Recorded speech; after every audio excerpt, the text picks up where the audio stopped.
আসসালামু আলাইকুম প্রিয় শিক্ষার্থীবৃন্দ, ইজি লার্ন আজিজুলে তোমাদেরকে স্বাগতম। আমি মোহাম্মদ আজিজুল ইসলাম, গণিত শিক্ষা কেন্দ্র, মিরপুর 11 ব্রাঞ্চ। আজকে বরাবরের মতোই আমরা গতদিন যেখান থেকে শেষ করেছিলাম আজকেও সেখান থেকে শুরু করি। যারা নতুন তাদের জ্ঞাতার্থে জানাচ্ছি, আমরা পদার্থবিজ্ঞানের একদম প্রথম থেকে শুরু করেছিলাম।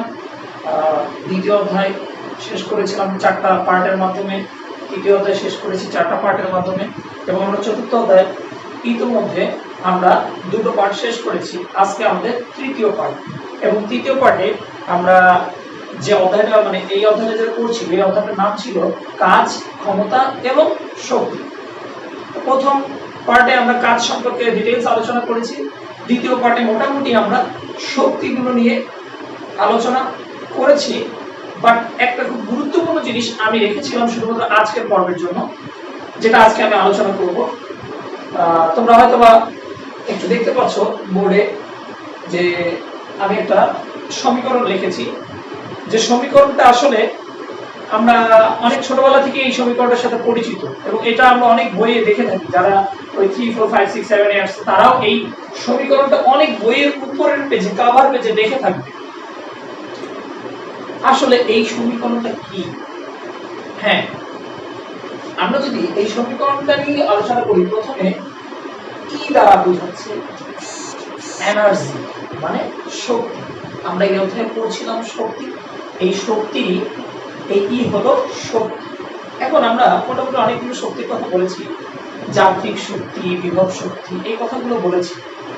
কিন্তু বিজ্ঞানী আইনস্টাইন তার যে আপেক্ষিক তত্ত্ব, এটা প্রকাশ করতে গিয়ে সে এনার্জি সম্পর্কে একটা খুবই অভাবনীয় একটা তত্ত্ব দিয়ে যান, যে আসলে একটা বস্তু, একটা নিথর বস্তু, মানে একদম পড়ে থাকা বস্তু, এটা শক্তি কতটুকু হবে। তিনি এটা বোঝাতে গিয়ে বলেছিলেন যে ওই বস্তুটার ভর যতটুকু হবে, আসলে কি তার শক্তিটা ততটুকু না, এটা বলেন। তিনি বলেছিলেন কোন একটা বস্তু যা ভর আছে তাকে যদি আলোর বেগ দিয়ে গুণ করা, না শুধু আলোর বেগ না, আলোর বেগের বর্গ। তুমি চিন্তা করেছো, আমার ভর যদি হয়ে থাকে 70 কেজি, অর্থাৎ 70 কেজি যদি হয়ে থাকে, আর আলোর বেগ মানে কি? এটা একটা বড় সংখ্যা। আসলে আলোর বেগটা আমরা দেখি c is equal 3 into 10 to the power 8 metre second per second. এটা আসলে দেখে মনে হচ্ছে যতটা ছোট, আসলে সেটা ততটা ছোট নয়। কারণ এটা হলো 3 পরে টোটাল তোমাকে 8টা শূন্য দিতে হবে। তাহলে তুমি খেয়াল করছো যে এই যে 8টা শূন্য দেওয়ার পরে যে সংখ্যাটা আসলো, এই সংখ্যাটা হলো আলোর বেগ। মনে করো এই সংখ্যাটা আলোর বেগ। এটার সাথেও যদি আমার ভরটা গুণ করা যায়, তাহলে তো অনেক বড় হয়ে যাবে। কিন্তু এইটাতেই সীমাবদ্ধ রাখেনি, সে এই আলোর বেগটাকে আবার স্কয়ার করেছে। তুমি একটু চিন্তা করে দেখো, আলোর বেগটাকে যদি স্কয়ার করা হয়, তাহলে 3 এর উপরে স্কয়ার করতে হবে, তাহলে এটা হয়ে যাবে 9।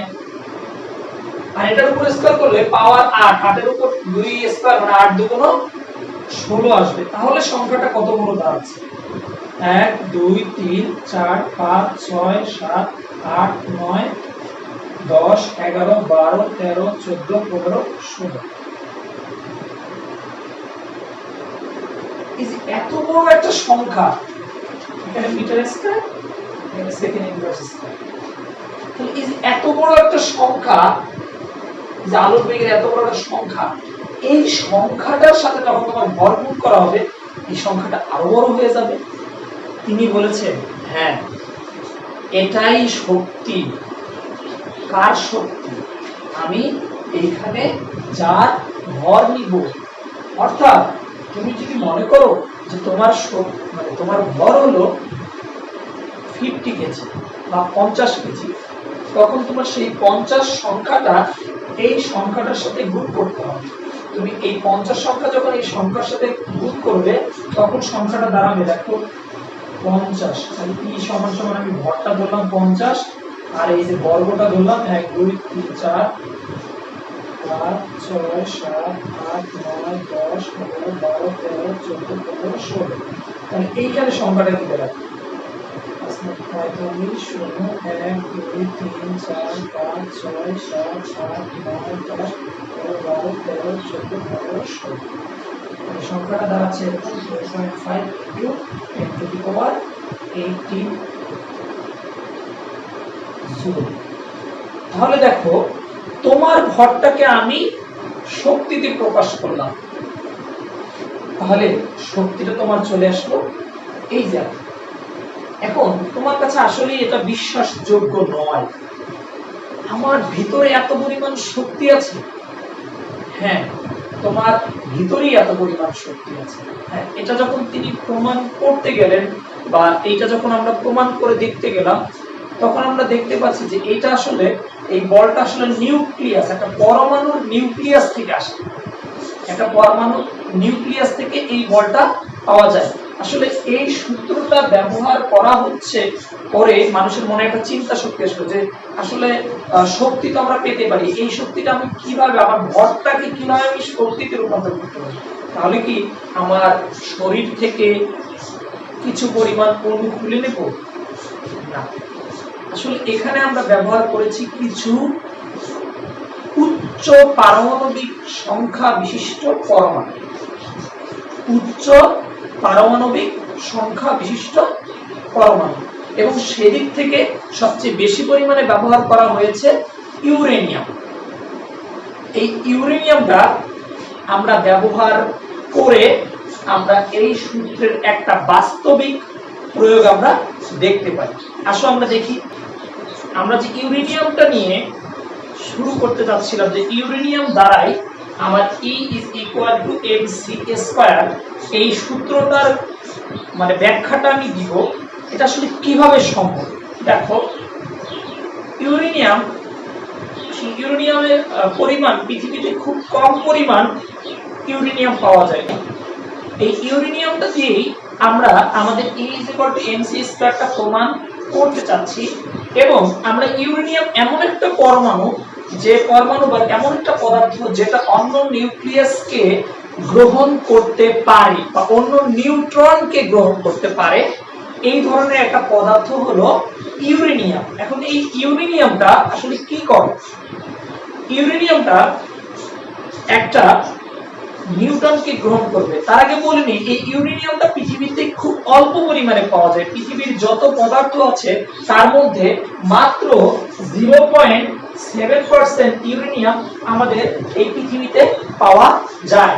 0.7% ইউরেনিয়াম আমরা পেয়ে থাকি। এবং এই ইউরেনিয়ামটা যদি ভাঙা হয়, অর্থাৎ এটার যদি একটা পরমাণু নেওয়া হয়, যে একটা পরমাণুর ঠিক অর্থাৎ 5 গ্রাম যদি আমি পরমাণু নেই, তাহলে এই 5 গ্রামের পরমাণুর অর্ধায়ু বা ইউরেনিয়ামের অর্ধায়ু বলতে আমরা বুঝি যে এখানে প্রায় 704 মিলিয়ন 703800000, অর্থাৎ প্রায় 704 মিলিয়ন অর্ধায়ু। এত বছর লাগবে আমাদের এই পরমাণুটা ভেঙে যেতে। অর্থাৎ যদি এত বছর সময় দেওয়া যায়,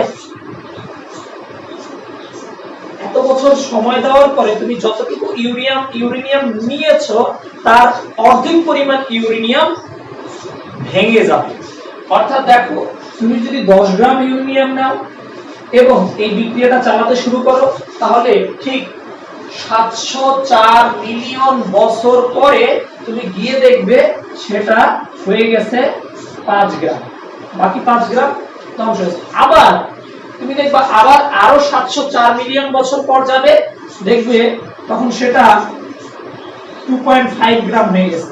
তুমি আবার 704 মিলিয়ন বছর পরে যাবে, তুমি আবার দেখবে সেটা 1.25 গ্রাম হয়ে গেছে।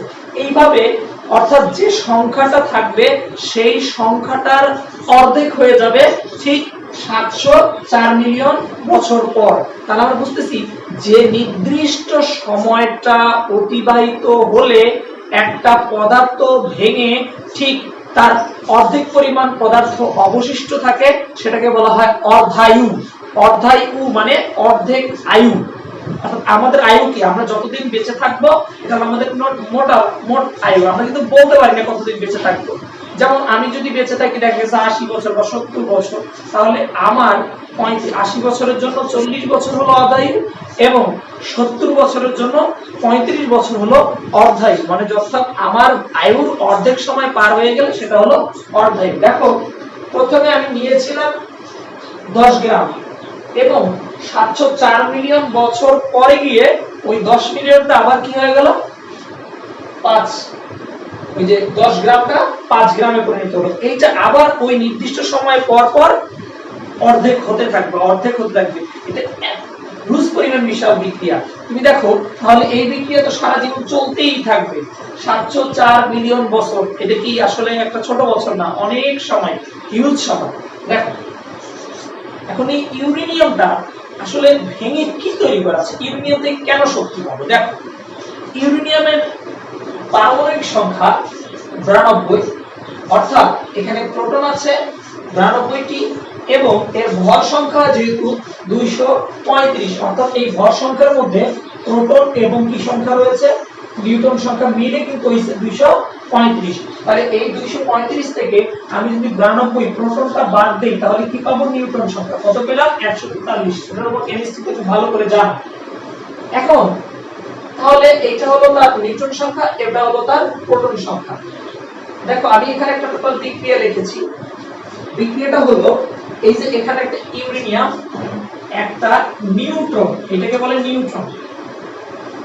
এই নিউট্রন দ্বারা আঘাত করার পরে, এই নিউট্রন দিয়ে যখন আমি ইউরেনিয়ামকে আঘাত করব তখন ইউরেনিয়াম এই নিউট্রনকে গ্রহণ করবে, গ্রহণ করে এর ভিতরে একটা শক্তির সঞ্চার হবে এবং এই শক্তির কারণে এই ইউরেনিয়ামটাও ভেঙে যাবে। ভেঙে কি কি তৈরি হবে, দেখো এটা ছিল একটা বড় নিউক্লিয়াস, ভেঙে কিন্তু ছোট ছোট নিউক্লিয়াসে পরিণত হচ্ছে। আমরা যদি নিউক্লিয়ার বিক্রিয়া সম্পর্কে জানি, নিউক্লিয়ার বিক্রিয়া দুই প্রকার, একটা হলো ফিশন আর একটা হলো ফিউশন। যখন বড় নিউক্লিয়াস ভেঙে ছোট ছোট নিউক্লিয়াসে পরিণত হয় তখন সেটাকে আমরা বলে থাকি ফিশন। এবং যখন বড় মানে ছোট ছোট নিউক্লিয়াস গুলো মিলিত হয়ে বড় কিছুতে পরিণত হয় তখন তাকে আমরা বলি ফিউশন। আমি তোমাদের একটু সহজ করে বলছি। সাপোজ তুমি চিন্তা করো এই দুটো মার্কারকে আমি যদি এখানে সুপার গ্লু দিয়ে লাগিয়ে দিই তাহলে জোড়া লেগে যাবে। আগে মার্কার দুটো ছিল, দুটোই ছোট ছোট ছিল, যখন দুটোকে একত্রে সংযুক্ত করলাম তখন বড় বা মোটা হয়ে গেল। আচ্ছা মোটাটা হয়ে গেল, এখানে কিন্তু আমরা একটা জিনিস ব্যবহার করেছি, সেটা কি জিনিস বলতো, সুপার গ্লু। এখন তুমি আরেকটা জিনিস খেয়াল করো, আমি যে দুটো নাম বলেছি এটা হলো ফিশন, এটা হলো ফিউশন। এখন দেখো পার্থক্যটা আসলে কোন জায়গাটা, ফিশন আর ফিউশনের, আসলে ফিশন আর ফিউশনের মেইন পার্থক্যটা হলো আচ্ছা আমরা এখানে এই দুটোকে সংযুক্ত করেছি কি দিয়ে, গ্লু। হ্যাঁ সুপার গ্লু দিয়ে সংযোগ করছি, তাহলে গ্লুর শেষে কিন্তু উ আছে। তার মানে আমরা যদি গ্লু দিয়ে, গ্লুর কাজ হলো কোনো কিছুকে জোড়া লাগানো। তাহলে ফিশন আর ফিউশন, এই যে ফিউশন বিক্রিয়াটাতে উ আছে, তার মানে এই উ মানে তুমি ধরে নিতে হবে যে এই বিক্রিয়াটাতে গ্লু ব্যবহৃত হবে।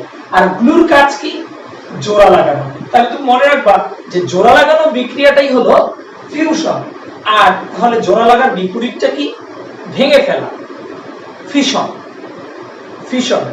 সংশ্লেষণ, বিশ্লেষণ, তাহলে সংশ্লেষণ এগুলো তো ভেঙে চুরে বিস্তারিত করা। তাহলে এই শর্ট শন অর্থাৎ ফিউশনটা হলো মানে ফিশনটা হলো ভাঙা এবং ফিউশন এটা হলো জোড়া লাগানো। তাহলে আমরা এখানে চিন্তা করি ইউরেনিয়ামটা আসলে ছোট নাকি এই দুটো ছোট?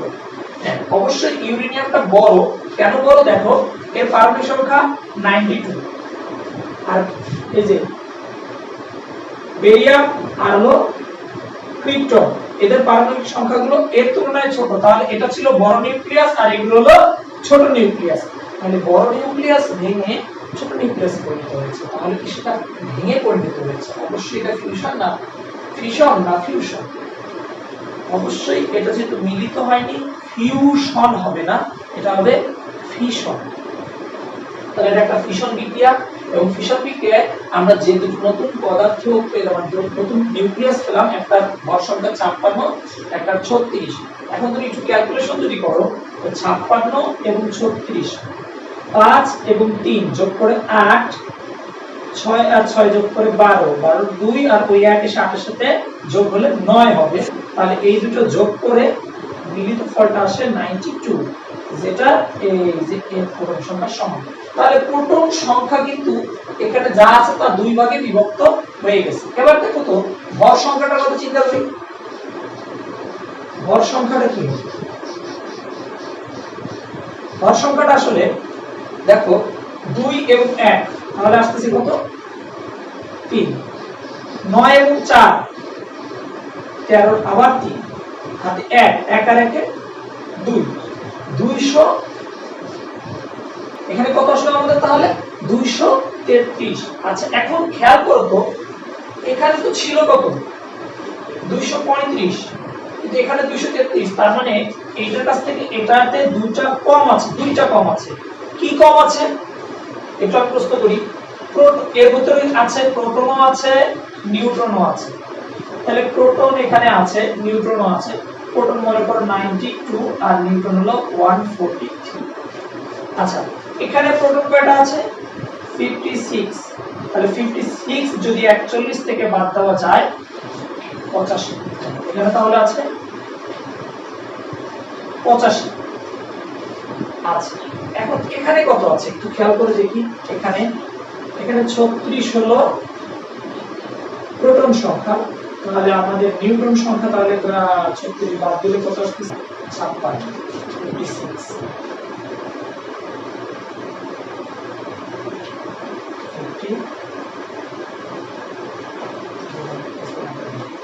মোটামুটি আমি এখানে এদেরকে ভেঙে দেখলাম। দেখো এটা ছিল তার প্রোটন সংখ্যা 92 আর এখানে কত প্রোটন? 56 আর 36 দেখো 5 6 8 6 6 12 অর্থাৎ 92 চলে আসছে। কিন্তু নিউট্রন সংখ্যা 85 এবং 56 দেখো 5 6 11 1 হাতে 1 8 5 13 আর 1 14 141। কিন্তু এখানে নিউটন আছে 143। তাহলে দুটো নিউটন কোথায় চলে গেল আমাদের খুঁজে বের করতে হবে। আরো কিন্তু এখানে আরো একটা নিউটন যেহেতু যোগ হয়েছে তাহলে 43 এর সাথে 1 যোগ হয়ে কত হচ্ছে? 44 44 আর 141 তিনটা নিউটন বাইরের দিকে বেরিয়ে গেছে। এখন এই যে রাসায়নিক যে বিক্রিয়াটা আমরা দেখতে পারলাম এই রাসায়নিক বিক্রিয়াটাতে একটু ঠান্ডা মাথায় যদি আমি চিন্তা করি ইউরেনিয়ামের প্রোটন যতগুলো ছিল তাহলে বেরিলিয়ামের প্রোটন এবং ক্রিপ্টনের প্রোটন সংখ্যা সমান। প্রোটনে কোনো ঘাটতি নেই। আচ্ছা এবার নিউট্রন আসি।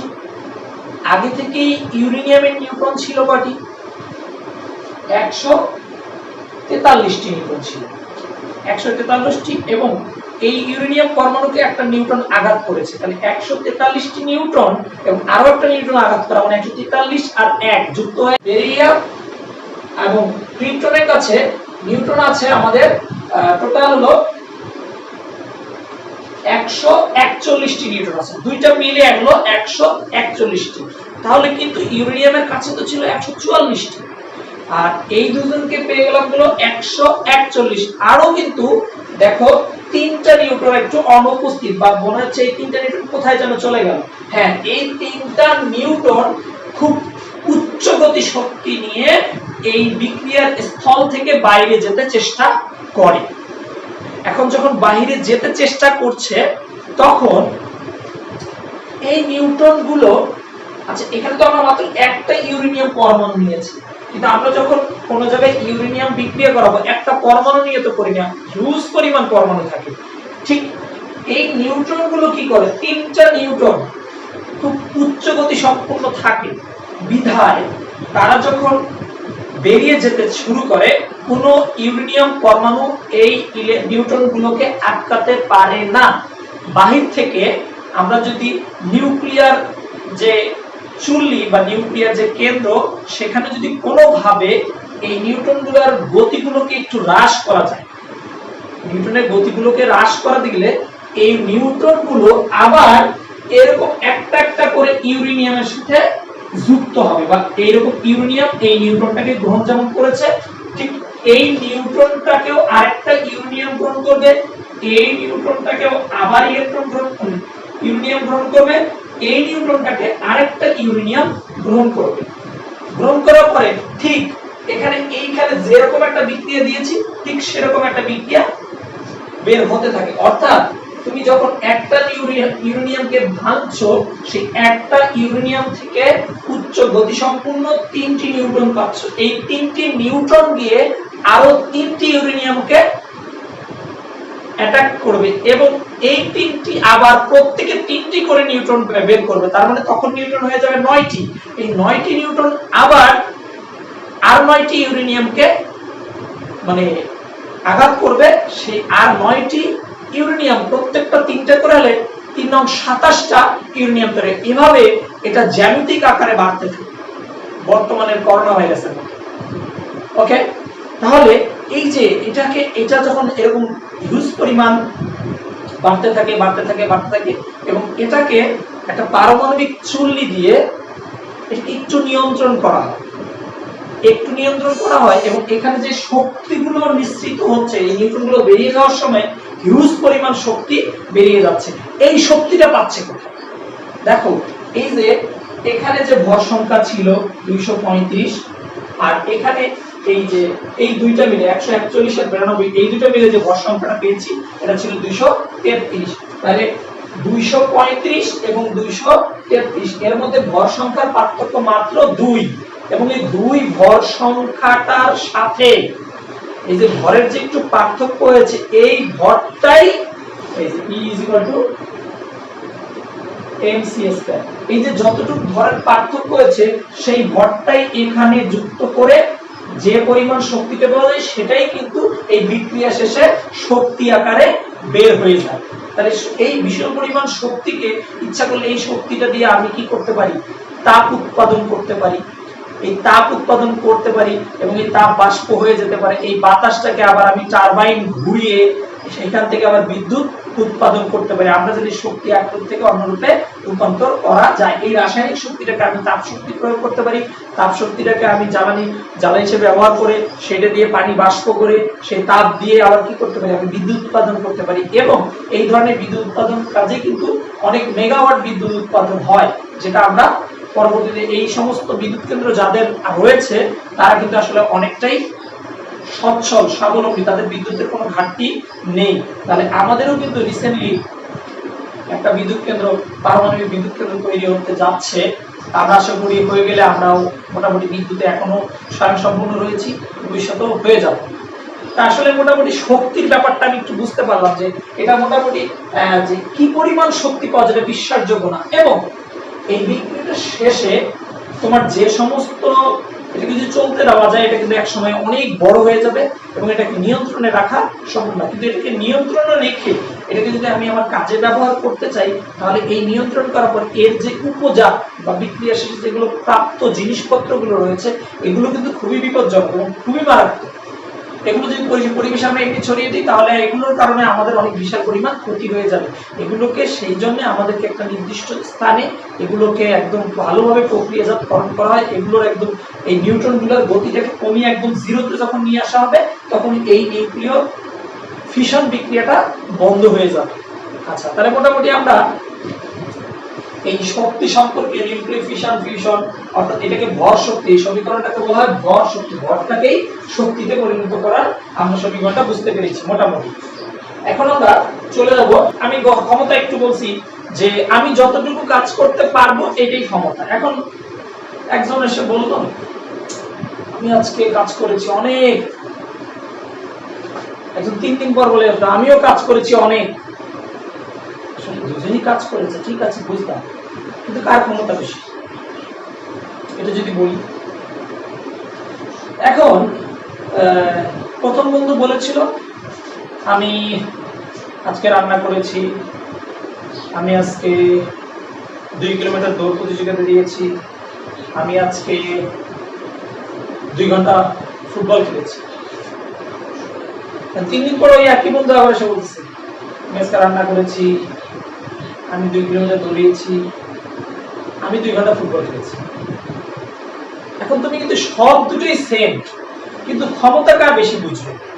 ক্ষমতা বেশি বোঝার জন্য তোমাকে চিন্তা করতে হবে যে আচ্ছা প্রথম যে বন্ধুটা রয়েছে সেই বন্ধুটা এই কাজগুলো একদিনের মধ্যে করেছে, এবং দ্বিতীয় বন্ধুটা এই একই কাজ 3 দিন সময় লেগেছে। এখন 3 দিন যেহেতু লাগিয়েছে, এই 3 দিনের কারণে তার কাজটা খুব রিল্যাক্সে করতে পেরেছে, এবং তার এখন এই কাজটাই একই কাজ একজন করলো একদিনে আর একজন করলো 3 দিনে। তুমি কার ক্ষমতা বেশি করবে? যে একদিনে করেছে তার ক্ষমতা বেশি, নাকি যে 3 দিনে করেছে তার ক্ষমতা বেশি? আমরা অনেক সময় নিয়ে বলবেন এই কাজ করার ক্ষমতা তো নেই, আর করলেও তোর তো সারা জীবন লাগবে। তার মানে কি বুঝলাম? যে যদি কোনো একটা কাজ করতে বেশি সময় কারো লাগে কোনো বস্তু, তাহলে বুঝতে হবে সেই বস্তুটার ক্ষমতা অন্য বস্তুর তুলনায় কম আছে। অর্থাৎ কোন একটা কাজ একই কাজ 5 জন করুক, যে লোকটা আগে করবে তার ক্ষমতা বেশি হবে। তাহলে ক্ষমতার সাথে আমি দুটো জিনিসের সম্পর্ক পাচ্ছি, একটা হলো কাজের সম্পর্ক আর একটা হচ্ছে সময়ের সম্পর্ক। এখন কে কত অল্প সময়ে কাজটা করতে পারবে, তাহলে কাজটা মূলত আসলে ক্ষমতাটা মাপা হবে যে সে কতটুকু কাজ করেছে এবং কত সময়ের মধ্যে করেছে। এখন কত সময়ের মধ্যে এই কাজটা করেছে, এখন এটা সংজ্ঞাটা আমরা কি দিতে পারি? অর্থাৎ কোন লোক যদি তুলনা করলে তো বুঝলাম যে কার ক্ষমতা বেশি কার ক্ষমতা কম, এটা কম বেশিটা বুঝতে পারবো, কিন্তু ক্ষমতার একটা নির্দিষ্ট যদি মান চাই, যে আমার নিজের ক্ষমতা যদি আমি নির্ণয় করতে চাই, বা একটা মোটরের ক্ষমতা নির্ণয় করতে চাই, বা একটা মেশিনের ক্ষমতা নির্ণয় করতে চাই, তাহলে আমাদের কি করতে হবে? ক্ষমতা নির্ণয়ের জন্য আমাদের একটা সংজ্ঞা, একদম এক্স্যাক্টলি একটা সংজ্ঞা দরকার। আমাদের সংজ্ঞাটা কি হতে পারে আমরা দেখি। কোনো বস্তু যে কাজ করতে পারে, একক সময়ে কোনো বস্তু যে পরিমাণ কাজ করতে পারে তাকে আমরা ক্ষমতা বলে থাকি। এখন দেখো একক সময়, এই যে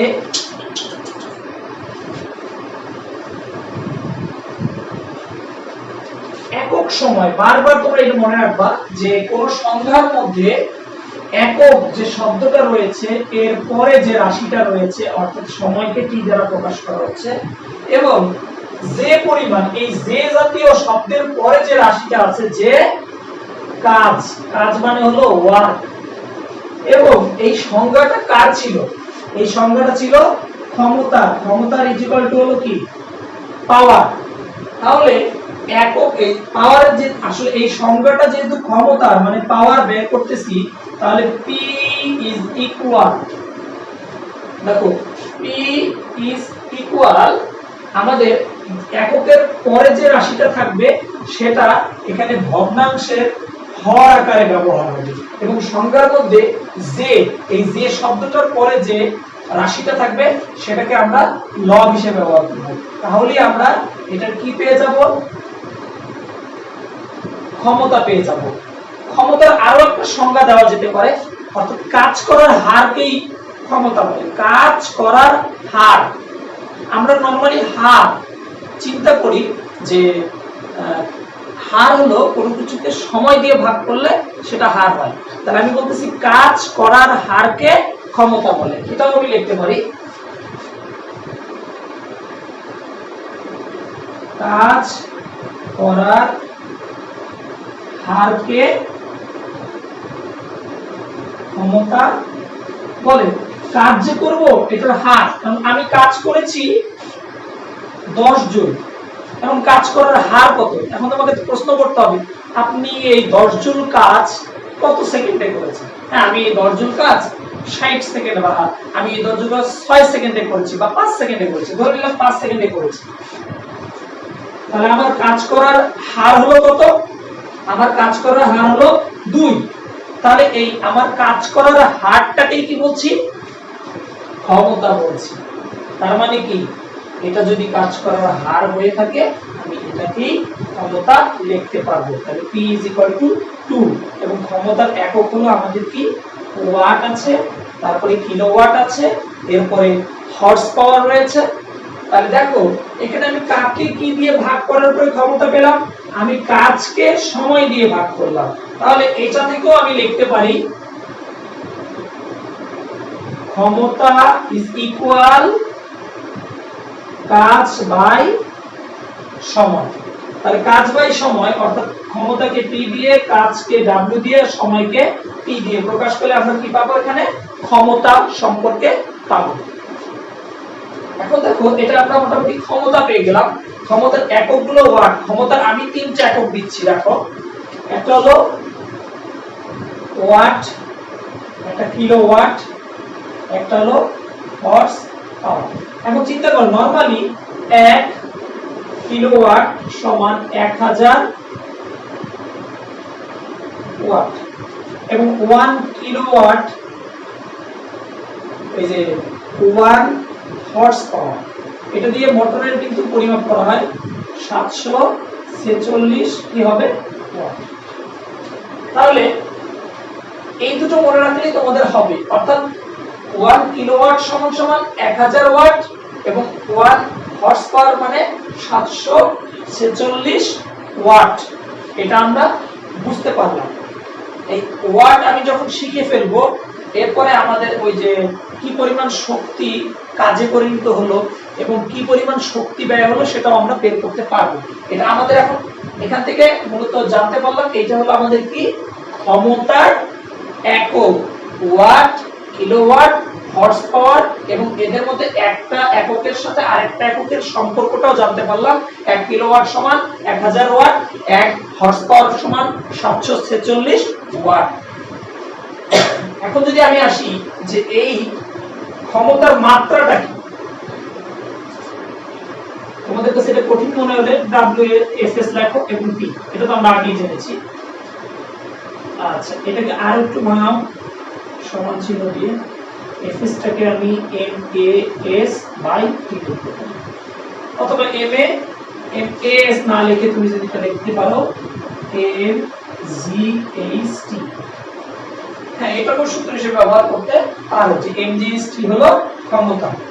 এখন এখানে ভর, m এর জন্য m,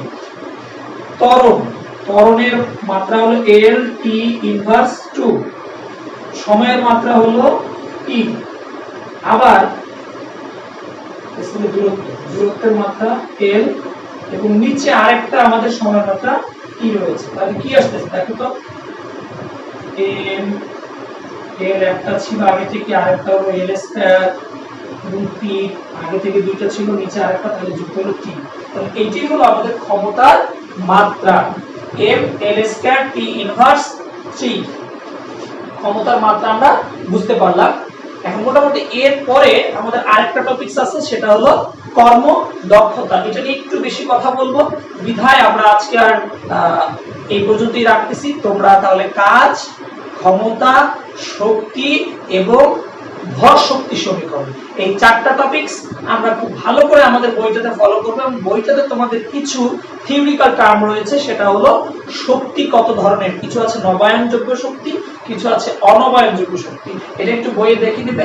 নবায়ন হলো কি, আসলে যে শক্তিগুলো আমরা বারবার ফিরে পাই এটাকে নবায়ন, আর অনবায়ন হলো কি, একবার শেষ হয়ে গেলে সেই শক্তিগুলো আর আসবে না, যেমন তেল, কয়লা, প্রাকৃতিক গ্যাস, নিউক্লিয়ার বিক্রিয়া, এগুলো শেষ হয়ে গেলে আর আসবে না। কিন্তু যেগুলো আসলে শেষ হয়ে গেলে আবার পুনরায় ফিরে পাওয়া যাবে, যেমন আলো, বাতাস, পানি। তার মানে কি বুঝলো?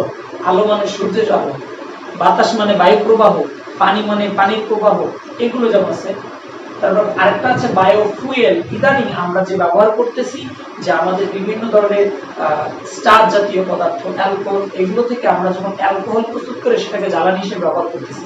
এইগুলো তো আমাদের উৎপাদন করা ধান, গম, তারপরে জব, এগুলো তো আমরা উৎপাদন করতে পারি। এই জন্য এগুলো কখনো শেষ হয়ে যাবে না, বিধায় এগুলো থেকে যে শক্তিটা পাবো, জ্বালানি শক্তি, সেটাকে আমরা নবায়নযোগ্য বলতে পারবো। এটা হচ্ছে তোমরা দেখে নিবে। ওকে, তোমাদেরকে এর পরবর্তীতে আবার পরের ক্লাস করার জন্য আমি আমন্ত্রণ জানাচ্ছি। এইগুলো বিদায় নিচ্ছি আমি আইজুল ইসলাম। আসসালামু আলাইকুম ওয়া রাহমাতুল্লাহি ওয়া বারাকাতুহু।